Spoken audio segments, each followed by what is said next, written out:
One historic unbeaten streak was extended tonight. Another came to a crashing halt.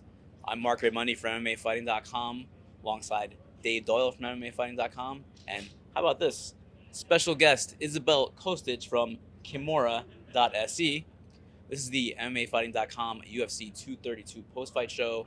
We are in Inglewood, California in a tent outside the forum where Jon Jones returned in the main event to defeat Alexander Gustafsson to regain the UFC light heavyweight title that he never lost.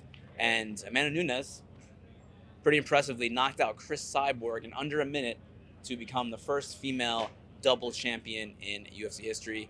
Dave, I'm going to start with you. We're going to start with the main event. Jon Jones, he's back for the first time since July 2017 against the man that many people felt was his toughest challenge, a man that pushed him to the limits back in 2013, and he finishes Gustafsson in the third round. How impressed were you with Jon Jones and his comeback effort? Look, no one's ever questioned what Jon Jones is capable of doing in the octagon.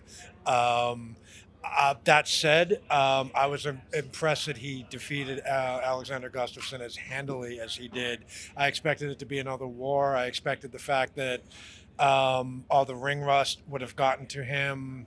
I was expecting a more competitive fight than it actually was, but Jones never looked like he missed a beat. Just absolutely pummeled him with leg kicks, got the takedown, finished the job. There are still all sorts of questions outside of the cage that we talked about all week, but when they locked the cage door, Jon Jones was still Jon Jones. It really is crazy how all these things can be going on around Jon Jones, and once he gets into the octagon, like Dave said, it's almost like that all goes away and he's back to being the same guy he was 2 years ago, 3 years ago, 4 years ago, etc. What were the key factors in the fight, do you think, in Jones' victory over Gustafsson? By the way, is it Gustafsson or is it Gustafsson? You're from Sweden. Gustafsson. So, either. Can you read that? Gustafsson. Okay, so Alex, what Alex, was the key exactly. factors in the win over Alex? So, I can totally agree. We have one of the greatest fighters. He's so great at everything he does. And I was so concerned about Alex White. He wasn't pushing him against the cage, improving his footwork. Now we know it was a problem with his groin. But with Jones, with that being said, he's so smart. He has that smartness, MMA brain. He knows exactly what to do. And as you said, we go 2 years back and we see the Jon Jones we're used to. And he just does everything perfect. He's so calm and he's so focused. It is something else. His fight IQ is another level, and after all of this stuff that's gone on this week, and the location of the fight moving from Las Vegas to Los Angeles, all the talk about picograms and turinabol and steroids, and it's been a very strange, bizarre, different type of week. To see Jon Jones do what he did, what does that mean for you? Are you almost surprised that he was able to do that? Wasn't surprised that he was able to do it. Look, I can't. It was an impressive performance in the cage. I can't get too excited or too gung ho until we see what happens with John's VADA test, with his USADA test. He said was tested by both of them today. Need to see what happens when he sits in front of the Nevada Athletic Commission. For all we know, he gets suspended again. Sorry to be that guy, but we've been down this road one too many times. I'm not going to sit here and cheerlead and say, oh, he's, John's back and we should forgive him and so on and so forth, because You don't quite trust him yet. why would I? How many times have we been through this now? Let's see what happens with his test results. Let's see what happens when he faces the Nevada Athletic Commission. And then, if he gets through there, okay, then maybe we can finally let this slide once and for all. Izabelle, you've been covering Gustafsson. How did I do? Perfect. Excellent. For a long time. Where does he go from here? Because now he's lost light heavyweight title fights to Jon Jones twice and Daniel Cormier once. Does he get another title shot in the future? He's still a relatively young guy. Where does he go from here? So before the post-fight conference, I was pretty sure that if he loses, he won't come back. But Retirement. exactly, and that has been discussed in Sweden for a bit time now. I'm sure he's coming back, and he lost against John Jones, Daniel Cormier, two of the toughest guys in the division. That's nothing to take and retire from. Of course, he's in the top, and he's gonna keep being in the top. And he's become a dad. From that, he has this confident and calm, which makes him a better fighter. I'm always looking back now to the Teixeira fight, and he was excellent. And I want to keep seeing that side from Alex. But John Jones he's the champion, and I'm not sure if Alex will ever beat him. So John Jones has the title back, and the one that he won at UFC 214 that got overturned, he got stripped. DC got the title back. What does John Jones do now? Because he's beaten the guy that many people thought was his toughest test in Gustafsson. He's beaten Daniel Cormier twice. Doesn't seem to want to go up to heavyweight and fight Daniel Cormier for a third time up there, but it seems like he wants Cormier to come back down to 205 and fight him there. So, in a perfect world for you, Dave, what do you see John Jones doing now? In a perfect world, Besides staying clean and regularly in the octagon, obviously that's obvious. But as far as opponents go, what I'd like to see is Jones and DC at heavyweight. Look, we've seen it play out at light heavyweight twice, and Daniel Cormier is going on 40. The last couple of times that he cut down to light heavyweight, they were horrible weight cuts. He shouldn't really be doing that anymore. It's really obvious that Jones and DC want to fight each other again, no matter how much. Forever, I think they'll always want to fight each other. Forever. We're going to see quite a bit of posturing between these two as they try to coax each other into each other's weight class. Why do we need to see this at light heavyweight again? I can understand why Jones, coming out of this week, would think that he's always going to get his way on everything. But, if he really wants to make a statement, if he really wants to think about his legacy, about getting back in the good graces of the fans and the sport, go up to heavyweight. Push yourself out of your comfort zone. Go take DC's belt at heavyweight. Try to take DC's belt at heavyweight. No one's ever defeated Daniel Cormier at heavyweight. He has an amazing record at heavyweight. Go up to heavyweight, take his belt. I can't think of anything better. Become another champ. It makes too much sense for me. Maybe that's why I'm getting all riled up about it right now. No, and I definitely appreciate that opinion for sure. I'm curious, does it intrigue you in the future to see John Jones as kind of the king lion on top of the division again, welcoming the young hungry lions, the guys like Anthony Smith and Dominic Reyes? Does that interest you at all, or would you rather him, because he's already done so much, try to fight Brock Lesnar and try to fight some of these super fights? Eventually. I don't think that those guys that you're mentioning, they're well on their way. They're fabulous young talents. Okay, Anthony Smith's a bit more of a finished product, but I don't see those guys beating John yet. I say let these guys fight amongst themselves a little bit, let them build up a head of steam, and then maybe a little bit down the road, John can fight these guys a bit, but I want to see him fight Cormier. Don't blame you. And Jones did say that he didn't want to flatter any of the light heavyweight contenders by mentioning their names tonight, although he is welcoming that role as a top dog as they try to climb the ladder. Izabelle, last thing on the main event and John Jones, you had a little bit of a run-in with Jones on Thursday at the pre-fight press conference where he pretty much berated you during the press conference. He didn't like your line of questioning, and he did apologize, to his credit, at the post-fight press conference just a few moments ago here at the Forum. What are your takeaways from that situation? Do you hold any ill will? Obviously, many people feel like he didn't conduct himself correctly the first time around. I definitely don't think that he has any hate against me. I don't have anything against him. He's still one of the best fighters, maybe the best fighter in MMA. But I was glad that we could see the right side, the John Jones, who he really is. And I would love to see more of that. I would love to see the bad guy, more of a Floyd Mayweather type of guy, just going in there, putting trash on everyone and just doing his thing. And don't mention God, don't mention the good things. Just you want him to just go full heel, like not just be John Jones that most people see. I think he would be so much bigger than he is right now with being that way.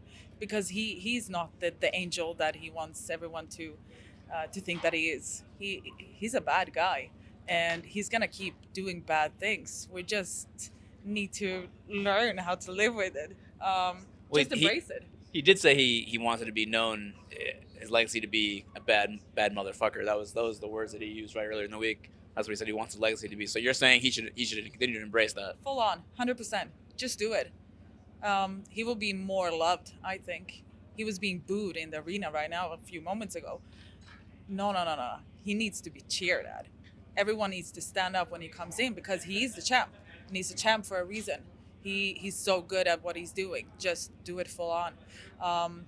So no, I don't think we have anything against each other. English is not my first language. Maybe I said my question in a different way with a different tone. But I just wanted to ask if aren't he tired of just sitting there and making up excuses and talking about those stuff? Just say, hey, I ruined your Christmas, but I'm gonna go in there and fight. I won. Just do John Jones. Do you? Fair enough.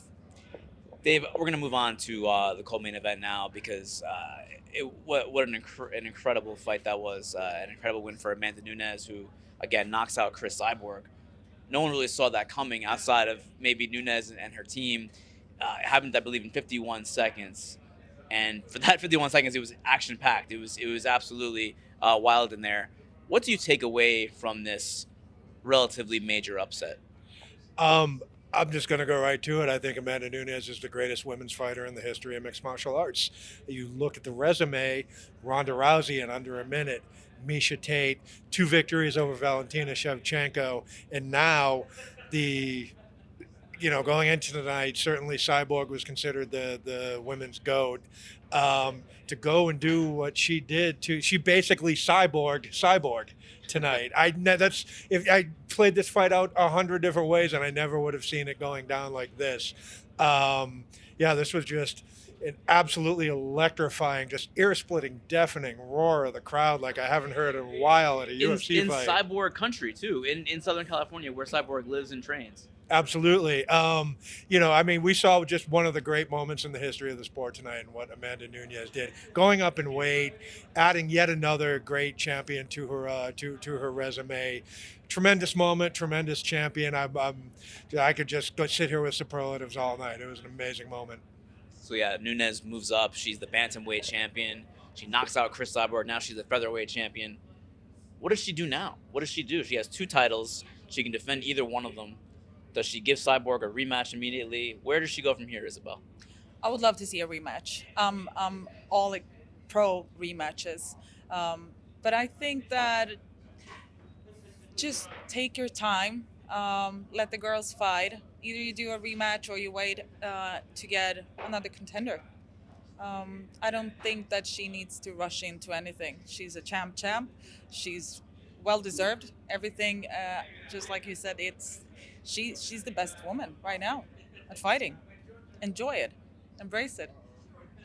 Dave, there was a tweet by Darren Ravel of ESPN that Dana White took umbrage to at the post-fight press conference.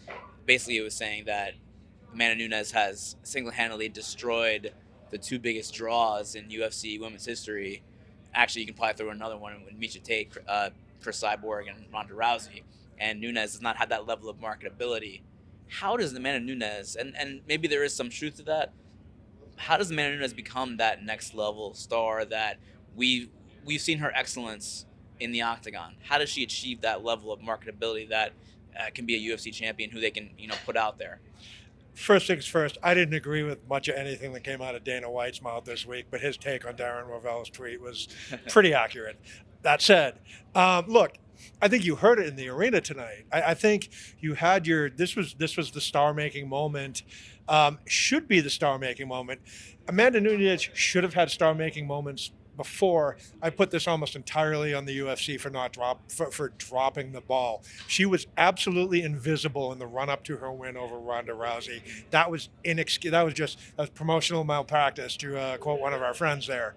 Dana went out and absolutely trashed Amanda when she had to drop out of the UFC 213 fight with Shevchenko.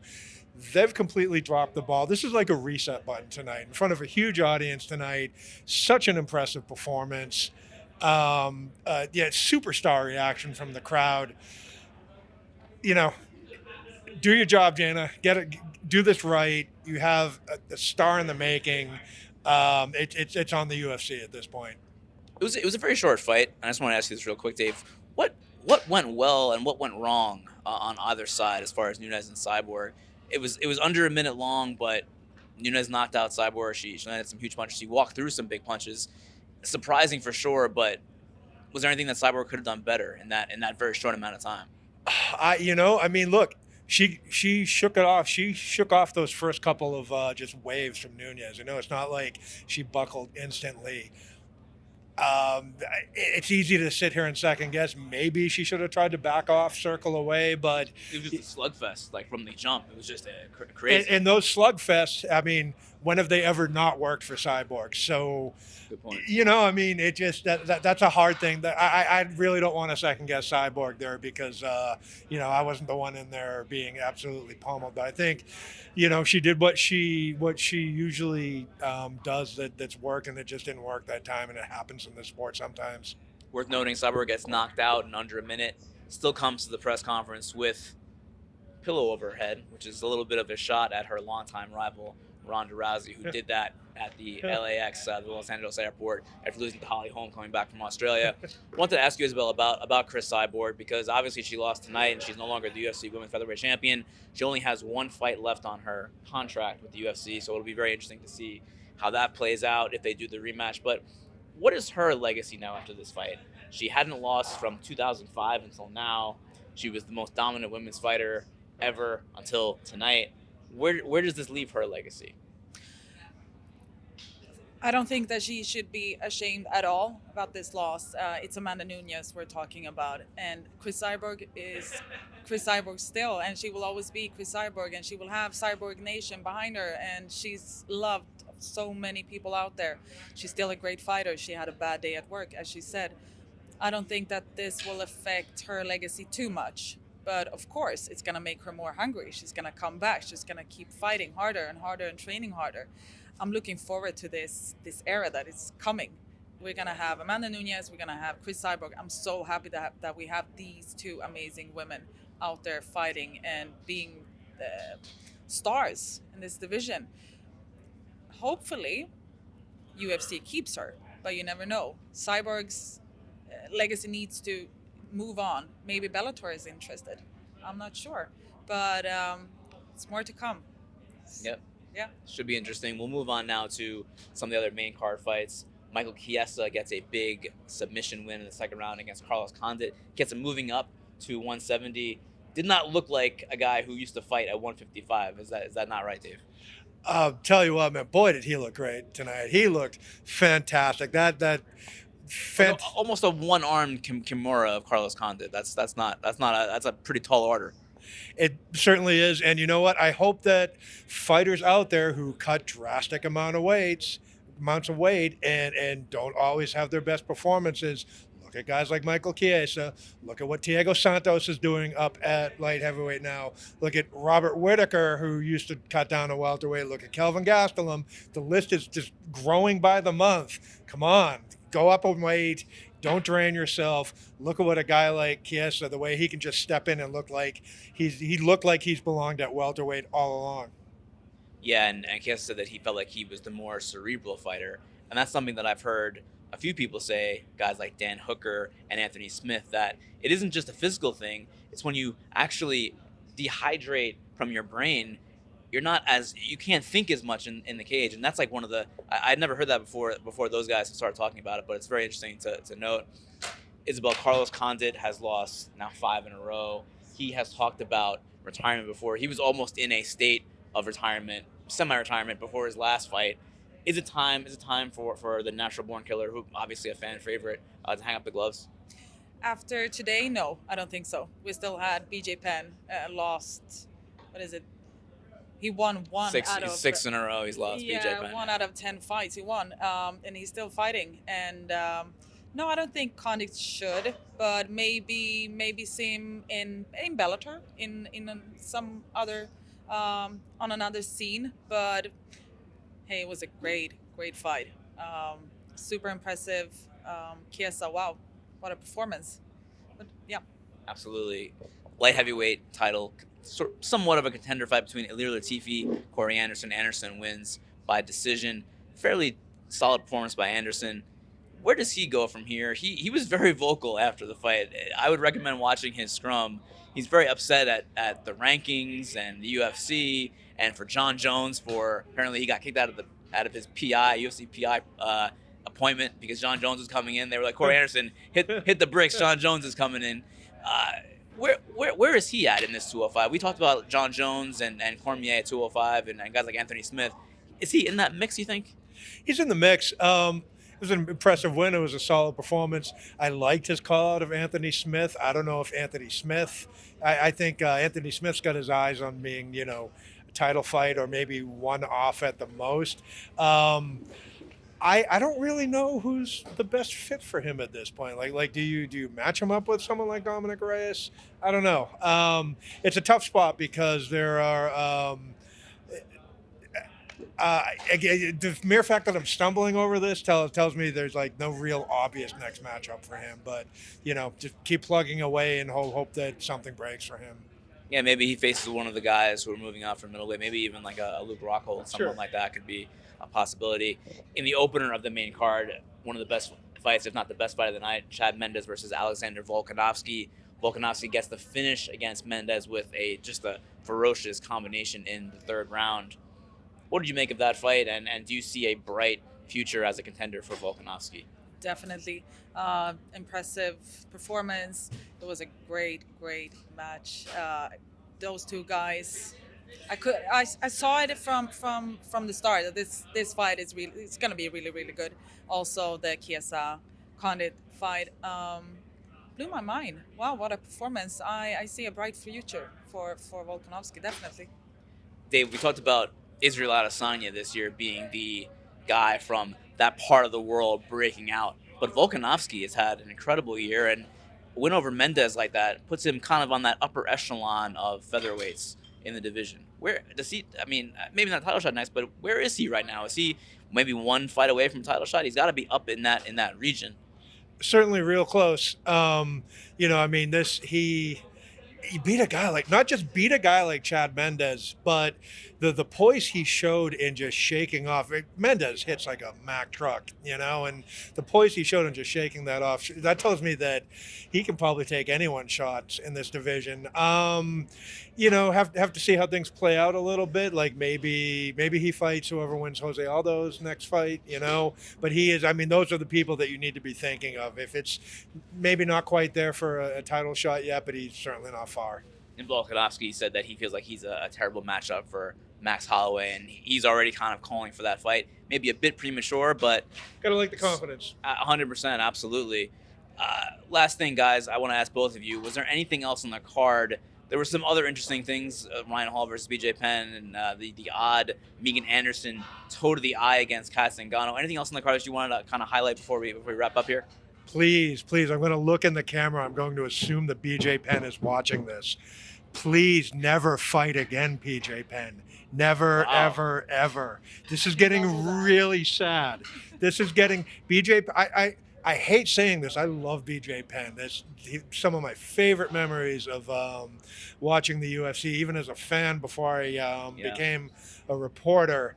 BJ Penn is, if he's not actually at the point where he is the example of an elite fighter who stayed too long, like the first person people mention, then he's real close to it. Please. Chuck Liddell did fight in this building last month. That's a fair point. But Chuck left for several years. He did. Chuck was gone for a long time and ran out of money or whatever. He was here tonight, by the way. He was in the crowd. Fair play to Chuck. Please retire, BJ. Ryan Hall wins with a heel hook. He beats BJ Penn with an Imanari roll into a heel hook.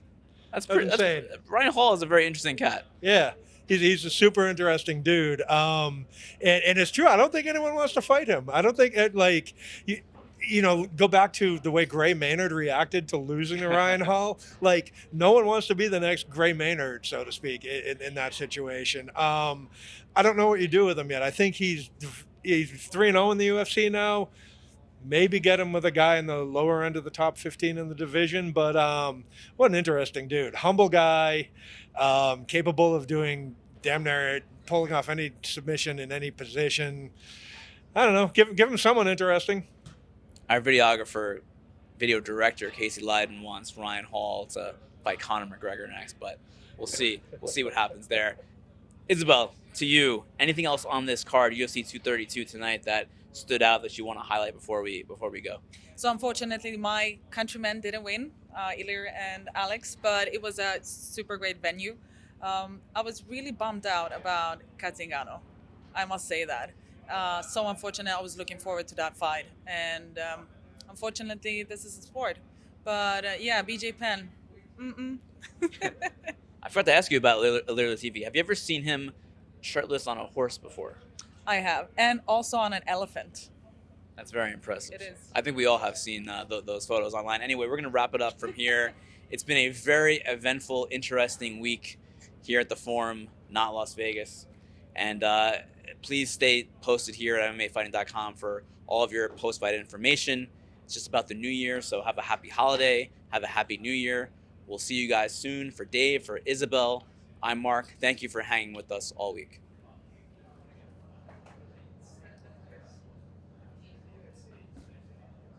I'm so freaking. Oh!